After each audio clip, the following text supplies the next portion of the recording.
You're watching the Scottish Football Zone with all the build-up and reactions.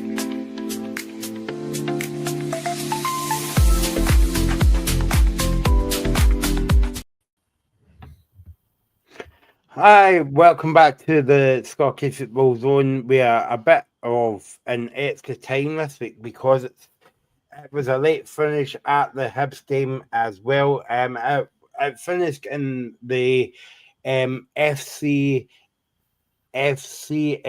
game. Free Aberdeen. Now Aberdeen get beat 5-2 on aggregate, but we'll get to that very soon. Let's speak about the High Beast game. Very, very unlucky tonight. Liga Warsaw 3, Hibs 3 on the night, and Warsaw won 5-4 on aggregate. Ethan, the game went to extra time. Yeah, it's like, what can you say after that? Because they were that close about taking maybe Warsaw to extra time. Yeah, and it just kind of sums it all up this week. And to be fair, both the Hibs and Aberdeen, they've done themselves. They've not embarrassed themselves like the two teams to go before them in the last two nights. Aberdeen, I think the game was taken away from them, so out of control, and we'll get onto that. But speaking about Hibs, after going behind, they put themselves in a great position on the night with the 3 goals to go ahead and the tie ridiculously after being 2 goals down on aggregate. Then Legia get that late goal, and you could kind of tell after that point when they've got the home crowd behind them and they've just scored that late goal that they would maybe go on to win the game, and obviously they do. Hibs had chances in extra time, they had chances in normal time, they played really well in the night at parts, but just not enough to go through. And really unfortunate that pretty much looking at this week going into it, the worst case scenario was that Hibs drop out completely, Aberdeen go into Conference League, and Celtic and Rangers go into Europa League, and that's exactly what happened. Exactly what's happened. So yeah, not much better, and I think that we're always going to see an improvement results wise from the last two nights, but yeah, still not great and disappointing for both teams. And now you can see like why the Conference League is designed for kind of like countries like us as well to kind of like drop down, because back in the day, Celtic and Rangers would have been out, Hibs would have been out, and in fact everybody would have been out at this point. But at least you've got the safety net as well. I mean, I don't know about you. I mean, we'll go on to talk about it, but like cup football is like you're meant to win, or else if you get beat you out. But now it's slightly different as well. But I mean, at the end of the day, Ethan, it's all about money, as well. But I mean, you obviously I never got to see the game. You saw the game, and I think you got. I think you got a very kind of exciting game. Yeah, to be fair on Hibs, they from what I've seen, I did watch the Aberdeen game on the BBC until the contest was over, and I think many people knew the contest was over as soon as Alexander Jensen got that red card for the second yellow and the penalty was given. Hibs, they obviously came into the game 2-1 down from the first leg. They went 3-1 down on aggregate when Vahan Bichak-Chian opened the scoring. A really nice finish from him in the 14th minute. And then maybe you think it's going to be a long night for Hibs. But in the second half, they came out all guns blazing, as they would need to do, 2 goals behind. Rocky Bashiri scores again, his 3rd goal of the season already. A really nice header from a Nicky Cadden corner. And then just 10 minutes later on the hour mark, they get another goal, take the lead on the night and go level on aggregate. A nice ball into the box is brought down by Miguel Chaiwa, the substitution, the summer signing from Young Boys. He brought it down well and shielded the ball well.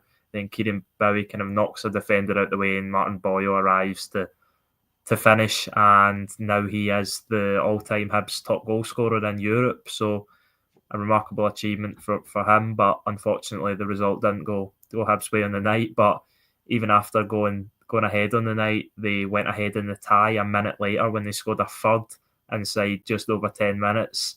Chaiwa just keeps dribbling. He goes through so many tackles, and then unless he's a brilliant strike past Casper Tobias, the Legia goalkeeper, he doesn't really stand a chance with it. And then Hibs are 3-0 up, and you think, how have they done this? Maybe Scotland is going to have a fairy tale story at the end of an awful week, but just like in the last two games in normal time, Hibs conceded late on. Obviously, it was very costly as Michelin knocked them out the Europa League qualifying. In the Conference League qualifying in the last round, they got to go extra time and beat Partizan Belgrade when they pegged them back in the last minute. This time, Legia would eventually go on to get the winning goal in extra time and knock Hibs out of Europe completely. They can hold their heads high because they've not had any easy ties, 3 difficult ties across the 2 competitions, and have really went far and so close to competing in the league phase this season and being the 4th team. But unfortunately, they fall at the final hurdle. Obviously, we'll speak about Aberdeen in a wee bit. Paul Donaldson says, I'm on the train, I can't hear the show. Maybe lucky you, or whatever. Aberdeen didn't deserve to lose that game 3-0. An absolute shocking decision that cost us tonight. And Graham kind of makes a similar point on YouTube. He said that was never a penalty, and why get it, and why does basically that decision have to go to VAR? But yeah, we'll kind of like discuss that soon and dig. Keep the comments coming in. Don't forget to subscribe to the YouTube channel. I'm on. Ethan's gave me. If I say it one more time, he's going to give me. More money. Ethan will be skint by the time Sunday comes. So subscribe to the Scottish Football Zone on YouTube and follow us on X as well. That'll be quite cool. I don't know how many Hibs fans travel to the game tonight. You would have a better idea than me, even, but I mean, they would be so disappointed to travel all that way, and 10 minutes to go. I think we actually flew to the league stage now.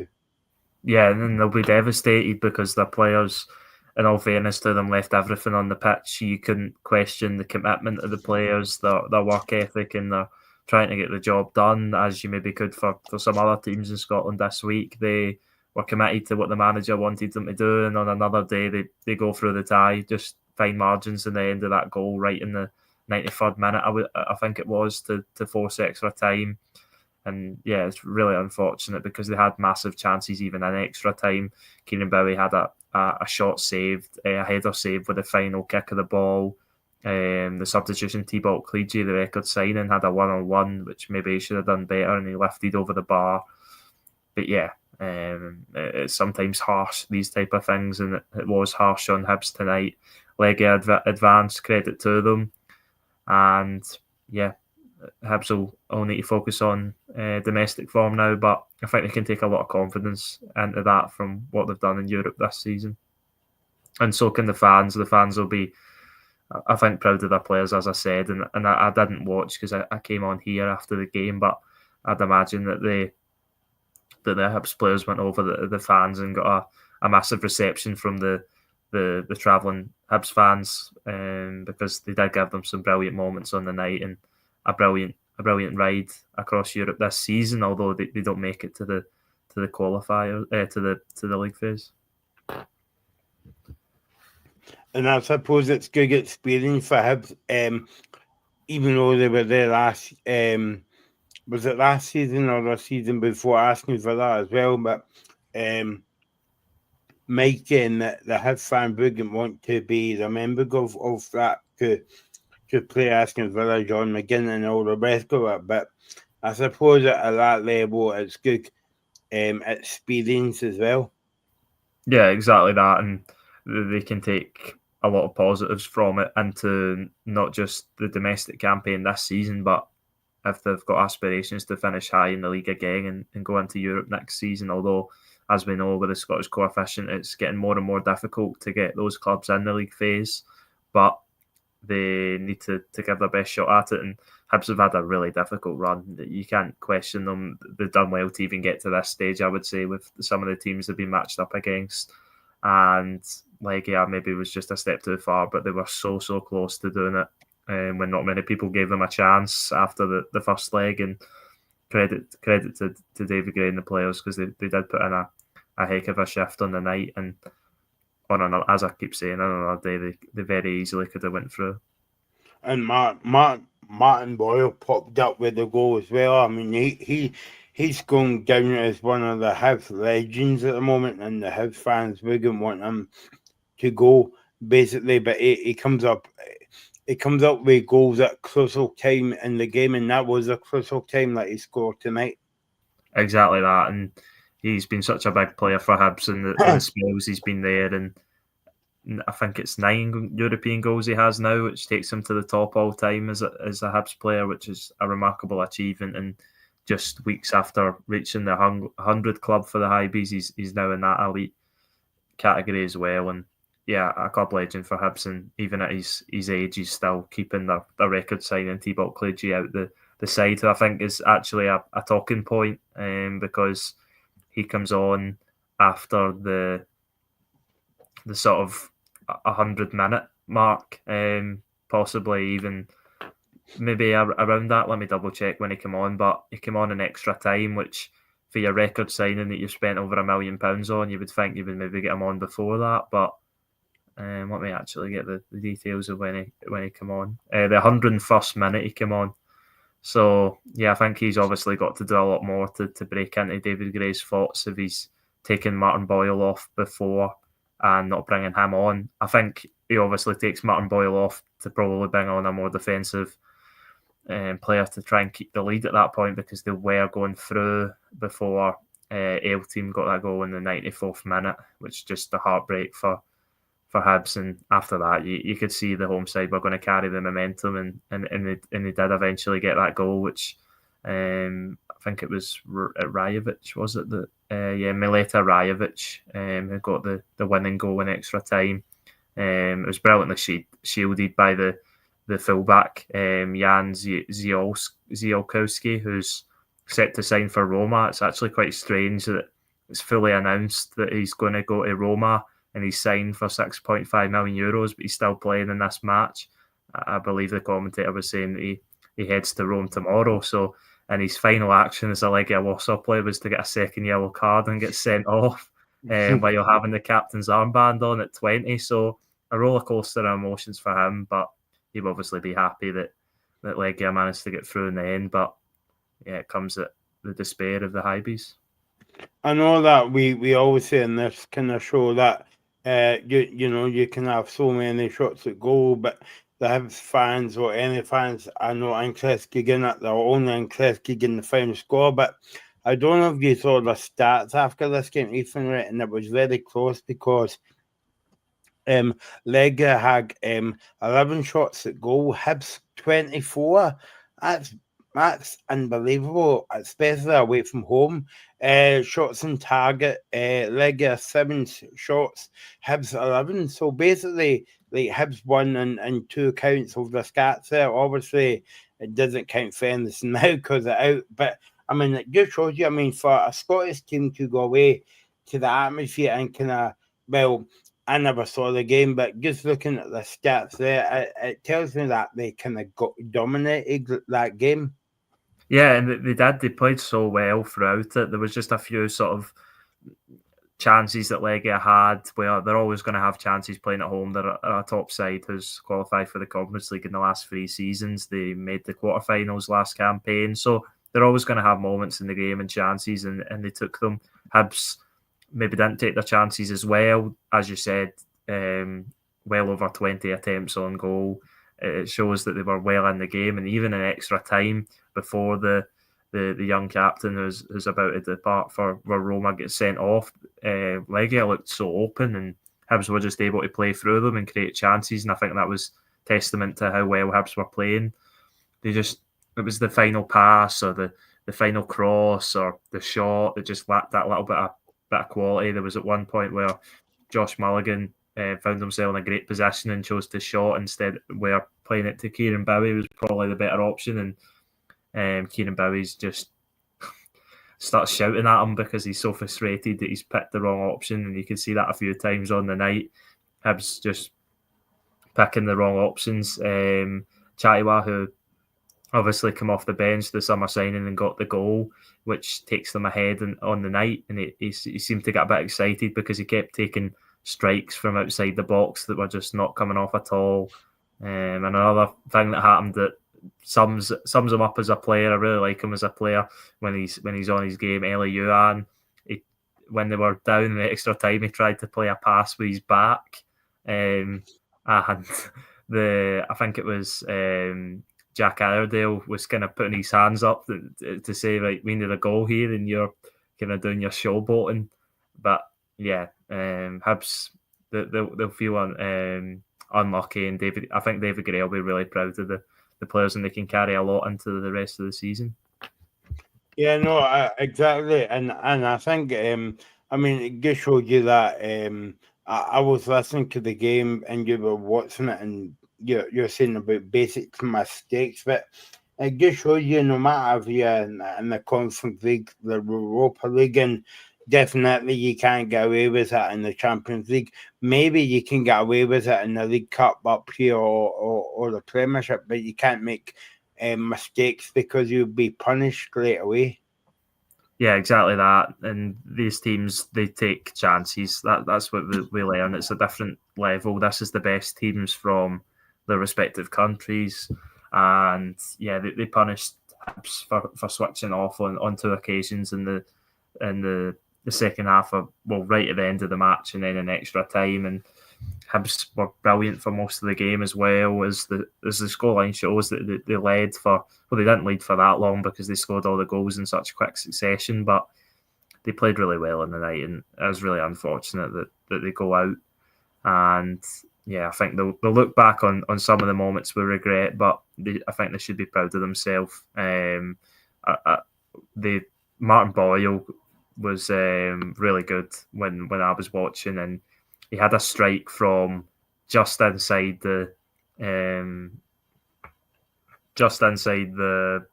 like I Warsaw half. It was like a volley, and it beat the keeper and came crashing off the bar. And it might have been better than Kieran Bowie's goal if it went in. It was that good. I mean, if that goes in, then they would have went 4-2 up. Is that right? Yeah, you know, or 5-3 up. It was something like that. They would have been up by, let me think. Yeah, 5-3 up. They would have went on aggregate, and then that might have been the tie over. And yeah, there was also a really stupid red card that was even worse than that Alexander Jensen one, which we'll get on to.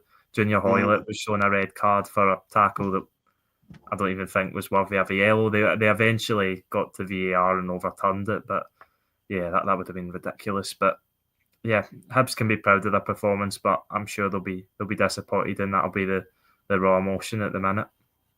Yeah, and they would be wanting to go back there as soon as possible because they've got that taste now of European football. They want to go in at last next season. Obviously, I never saw the game, as I've said a few times now, but I've been following the group chat tonight between you and a couple of other guys, and never a red card. We Aberdeen fans could have said never penalty either, but just kind of like paint the picture a wee bit, Ethan, about the kind of non-red card. The one in the Hibs game or the Aberdeen game? The Hibs game, yeah. Junior Hoylett kind of slides in for a tackle. He wins the ball completely, and I think he's follow through. He's kind of got his studs showing a little bit.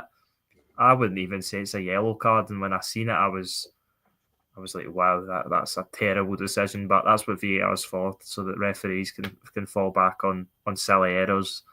Obviously, in another game, the referees decided to go to VAR and make a ridiculous decision, which ruined that match ultimately. But they didn't ruin this one. And Hibs had the chance to defend their lead, and it looked like they were going to. The Legia players looked really stressed on their bench, like they were going to go out the Conference League, and that would be a big sort of mistake for them, because they're obviously a big European club that expect to be in Europe every season.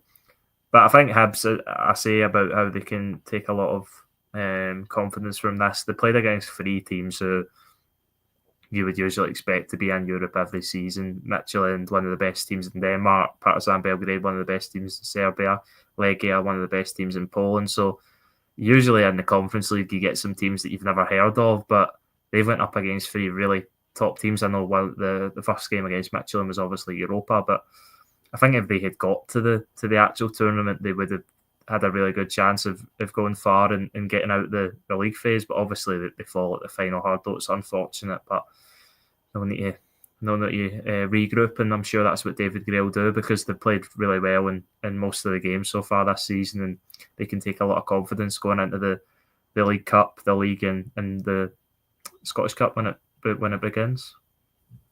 Yeah, and now Hibs go back to Premiership action, where the weekend go. They've got a home game against St Mirren. So hopefully for the Hibs. Well, I think the only bonus for Hibs is that game's at home. If it was away at St Mirren Park, well, it would have been a hard game. But I think looking back last season, I think St Mirren picked up a few points at Easter Road there. Yeah, they did. They were one of the teams that I think they were one of the only teams that, I don't know if it ran throughout the whole season, but they were one of the teams that their fans bragged about not losing to Hibs, because obviously Hibs went on that remarkable run throughout the season where they were beating teams and nobody could beat them. They beat Celtic, they beat Rangers, they beat Aberdeen, they beat Hearts, but they didn't beat St Mirren, I don't think, and that was to St Mirren's credit, because they made it difficult, and obviously they have the advantage of not playing during the week. They're obviously off the back of that big point at home to Rangers. Hibs, they'll have dealt with the European fixture congestion pretty well so far, and despite playing 120 minutes in back-to-back rounds, they'll still expect to win at home to St Mirren and claw the gap back on Hearts, because obviously that's their aim in domestic football, first of all, to be ahead of their rivals. And a quick question for you, Ethan, and also if you can comment in on this one. There's a player in the St Mirren team that used to play for Hibs before he became a professional football player. I'll leave that one with you now. The Conference League is over for Hibs this season. The final score was Legia Warsaw 3, Hibs 3, 4-3 on aggregate to Warsaw, and Hibs go out. But their heads are held high after obviously putting in a good effort, especially away from home. Let's dive into the Europa League then. The playoffs between FC SB and Aberdeen.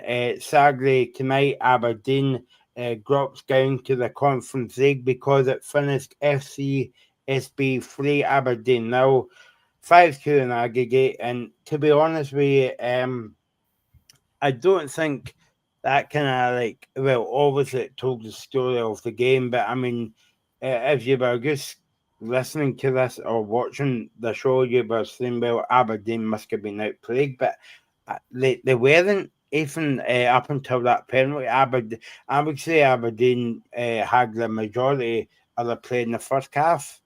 Yeah, and the difference, I'll reference to the Hibs and Legia game just before we move on, that and Legia's goals, I seen quality, and you could see why they gave Hibs gave them a really good game. Obviously, they're the favourites, but you could see a sort of quality with them, whereas FCSB, you didn't really see a quality even in the first leg. Aberdeen, I think they look at the first leg as 2 really poor defensive errors to give away the goals, and then they obviously get themselves back into the tie, going over to Bucharest, where it's going to be a hostile atmosphere. The stadium wasn't full. I think that's probably largely down to the discontent from the supporters as to how they started the season, certainly domestically. And again, they didn't impress. Aberdeen started the better of the two teams. They looked on top. They had the best of the chances early on. Esther Sokler had a massive chance after 2 minutes.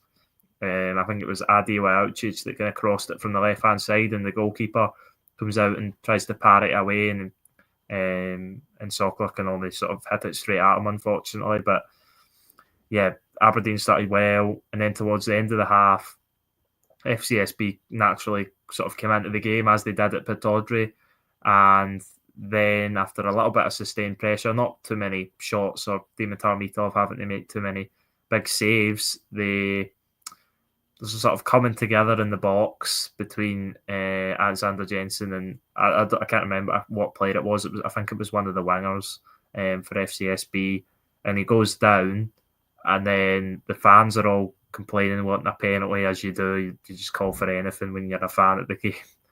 And then it looks like the referee's going to continue with play, and then he goes to his monitor and awards a penalty for handball. And I think the even more cruel thing is that he gives Alexander Jensen a second yellow card and sends him off after he picked up a cynical first yellow. And I just think it's an absolutely ridiculous decision to give the penalty first of all, but to give him a second yellow card for that, it's just unforgivable, and it's double jeopardy. It ruins the game for Aberdeen because it was a really level game. There wasn't much in it, and then they give a penalty that I don't think's a penalty. He's running to track back, and the FCSB player kind of trips over himself and kicks it up off his hand. It's down. Okay, it's in front of him. It's making his body bigger. I understand that, but there's nowhere else he can put his hand when the ball's kicked off it. Gets the yellow card, which is just it's just incompetence, I would say, from the officials. And yeah, that referee, he was the referee for the Celtic Kairat game last week at Celtic Park. I didn't think he was great, and obviously him and his officials this week have came to a detrimental decision, because last week he didn't affect the game really, just poor decisions here and there. But this one affects Aberdeen's chances of getting into the Europa League directly, and there were just the 10 men are almost identically at the same time FCSB were last week, when they obviously got a red card just before half-time at Pittodrie. And then Darius Alaru, the captain who came off the bench and scored with one of his first touches at Pittodrie last week, steps up the penalty. I did think he was going to miss it, because he tried to spit on the floor and messed up his spit and had spit over his face, and I thought, well, that's a telling sign that he's gonna miss it. But no, he done well and put it in the corner, and despite Dimitar Mitov diving the right way, he couldn't keep it out. And after that, you just didn't really see any way back for Aberdeen. And then the second half starts, and FCSB just put on the pressure. Aberdeen don't really shut up shop. They kind of play the same way, you could say. And FCSB just cut through them. Adrian Sutwan, it's a nice strike from range, but I think Dimitar Mitov will probably look at himself and think he should do better. It's quite central down the goal. That was on the 52nd minute. And then on the hour mark, Darius Alaru, who obviously scored the first, the penalty, set up the second. He scores again. He was the star of the tie with 3 goals and an assist that sort of deflects off Jack Milne as it's heading in. And at 3-0, a man down, it becomes very reminiscent to the game last night in Bruges, where it seemed like FCSB could score however many they want. Then I think Jimmy Tilleen realises that, okay, we need to, this tie is gone, we need to shut up shop here and protect our dignity, and that's what they've done. They seen a 3-0 defeat, and really FCSB didn't impress me on the night from what I've seen.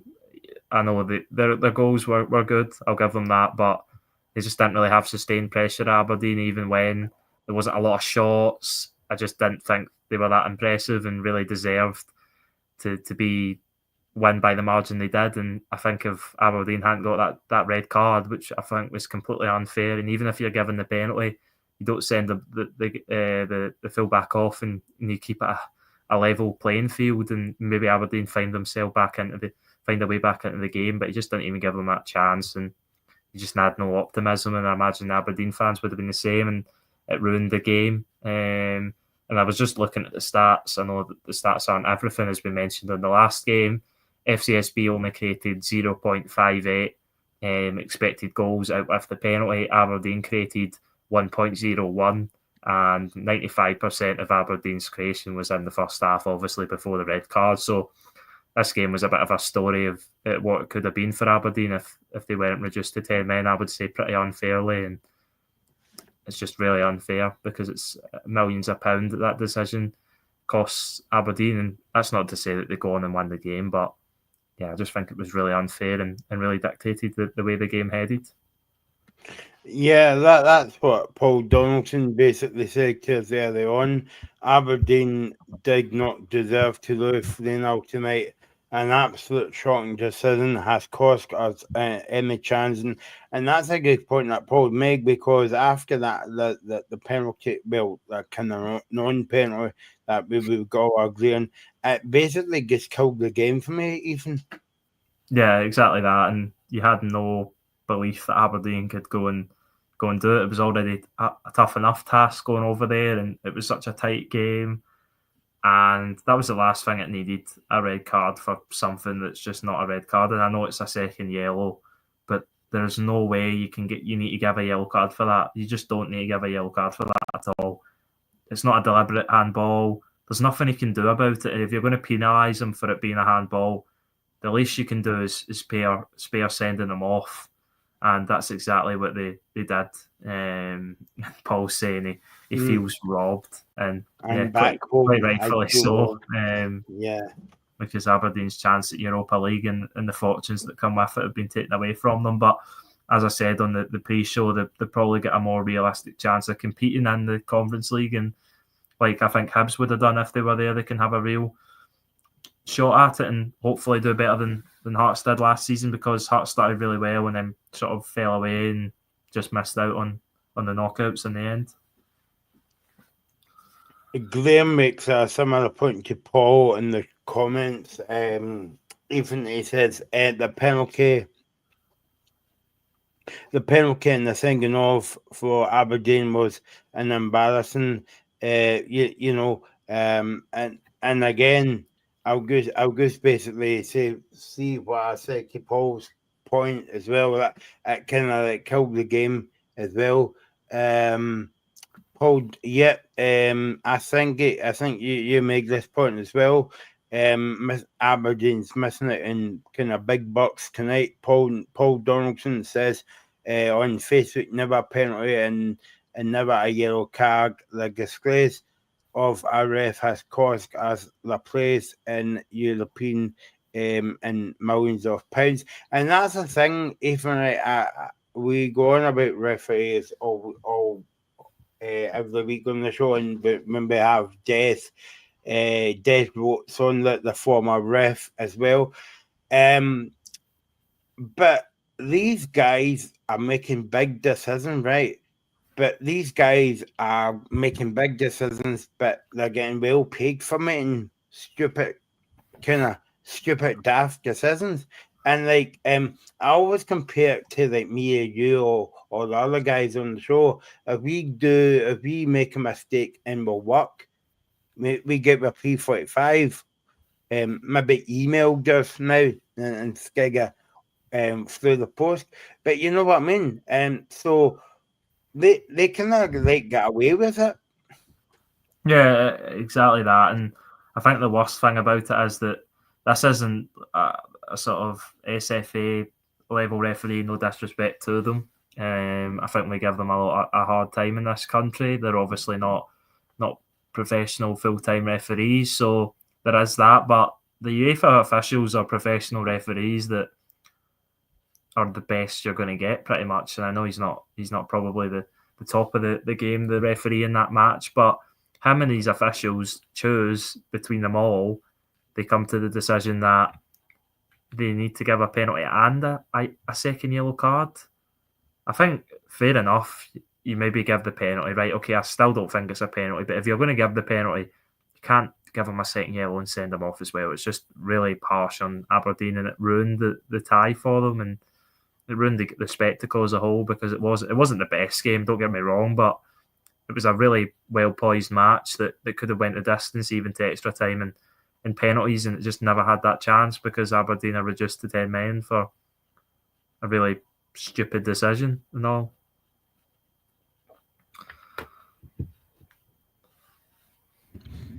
Paul Donaldson says, having said all that, I thought we played okay tonight.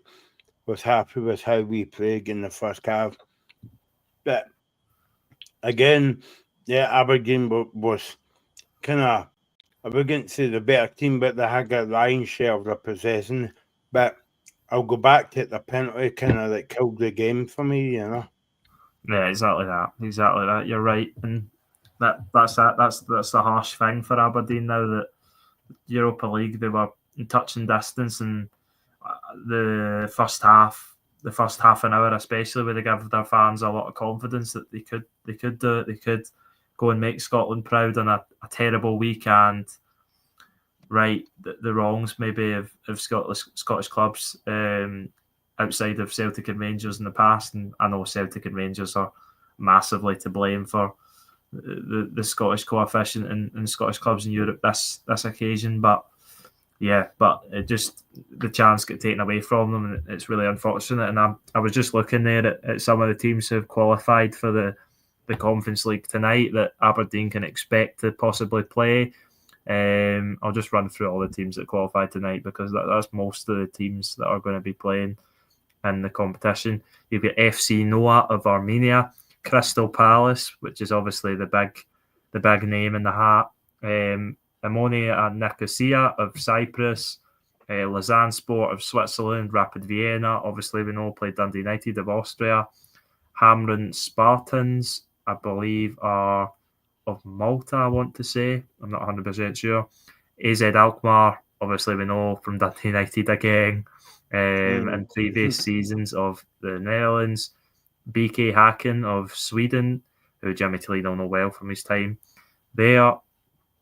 University Craiova of Romania, AK Athens, who Celtic know well from Champions League qualifying disappointment of Greece, Rakow Czestochowa of Poland, NK Celje of Slovenia, Racing Club Strasbourg of France, another one of the big names, Drita of Kosovo, I think they are, Kosovo, Fiorentina, who are the Conference League merchants, have been to the final, I think, 3 times and haven't won any of them.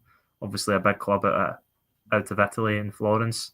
Rayo Vallecano of Spain, Jagiellonia Białystok of Poland. Linfield drop out tonight to Shelbourne in a battle of the Northern Irish team v Irish team. Legia Warsaw obviously knocked out Hibs. Mainz of Germany, Shakhtar Donetsk of Ukraine, Shamrock Rovers of Ireland, and Breiðablik of Iceland. Yeah, so I mean, that they can get. Yeah, quite decent teams in there. Obviously, from a Scottish football point of view, you would like them to get Crystal Palace just for that Scotland England kind of thing again, you know. And it'd be funny if Aberdeen beats them because obviously they'll shut the English media up maybe for about 2 minutes as well. But the draws tomorrow, even then. So I'm not going to ask you the hard question to finish, but about summing up this week. But I did disappointed, but I mean, the only positive you could take, well, maybe, I don't know if it is a positive, Hibs still get beat, but they put up a good fight. Yeah, you can take that as maybe a slight positive, and I think in any other week it would be a negative, and we would look at it and go, "Oh, Hibs have let us down, not holding on to their lead and seeing out the game." But when all the other teams have done so poorly, again, I'll stress it, Aberdeen possibly out their hands a little bit. Then Hibs are the team that's done the best across the playoffs and really took a Legia Warsaw team, which budget-wise are quite a bit ahead of them all the way, and we're really unlucky not to go through. So you've only got a few minutes on this question. You're going to win absolute nothing. But the question was that I don't know if Ethan's got an idea in the tag, but there's a player that played for St Mirren, right? And they used to play at Hibs Boys Club before he became a professional football player. So you've still got a few minutes left on that. I'm going to ask Ethan. Is he a midfielder by any chance? Yes. Is his first name Mark? Yes. Okay. Mark Kahara. Yes. That was a good guess. That was a good guess. Yes, that was a good guess. Yeah. So yeah, Mark Kahara used to play for Hibs Boys Club before he became a professional football player. So there you go. It was only, I think it was like 15, 16 when they played for Hibs, as well. So well done, and you can come back tomorrow for that, Ethan. Then, what do you think of the kind of makeup of the European football now? Because obviously you've got the Champions League. If you don't qualify, you jump down to the Europa League, and then the Conference League is a kind of like safety net. And I know people say that that's designed for Scottish football and other countries at our level, but how do you think that? I know, like you wouldn't mind if if Celtic ended up down there. What fans can just for talk's sake, it's still a European competition, but how do you feel? Because up here, like you've got the Scottish Cup and the League Cup, and you get beat, you out. But when you're in Europe, you get beat, but you're still in. Yeah, that's that, and you get multiple chances, and there's a few teams that have probably dropped all the way down from Champions League and all the way out actually. And if I'm thinking about it, were they the champions last year? No, I'm not going to try and pretend I know. So, but I imagine those teams that have been the champions of their country have started in the Champions League qualifying, went into Europa League qualifying, then Conference League, and then out, and no European football at all. And yeah, that it gives them a lot of chances to teams. And the only sort of problem I have, I think the change of the format to the league phase is a really good change, and I think it actually helps Scottish clubs. It helps underdogs perform rather than when you've got that sort of group stage with just 4 teams and you need to be better than 2 of the other teams. I think that's more difficult. So I think the league phase works. I think, and another thing I really like about it is that when the tournament actually starts, all the teams are locked in that tournament. There isn't teams that drop down from the Champions League to the Europa League or Europa League to Conference League anymore. I know it happens in the qualifiers, as you said, but it doesn't actually happen in the tournaments. But I think gives, if Celtic and Rangers can get that together, get the players they need in before Monday, and I know it's very short notice now, then maybe they can have a real go in the Europa League, and the same for Aberdeen in the Conference League, because there isn't any big fish dropping down from the competition above, and they can have a real good go at it. And the only another problem, the main problem I have with the format and the competition at the moment is the Conference League having clubs from big nations. I'm talking your England, your France, your Germany, your Italy, and your Spain.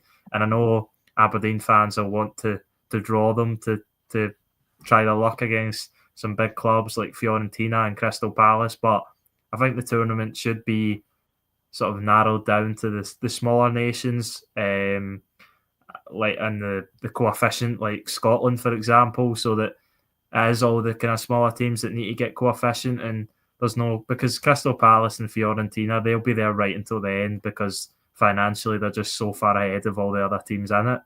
And I think that's a wee bit of a waste of time. And I know it draws a little bit more attention like it did last year when you had Chelsea in it and they obviously won it. What a surprise.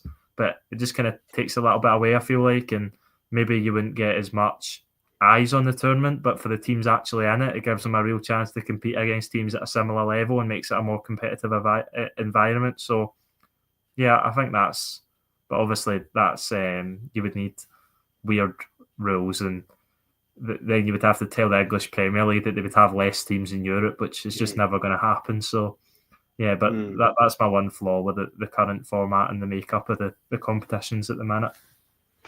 There you go, disappointing week. As Hibs are out of Europe, Aberdeen drops down to the Conference League.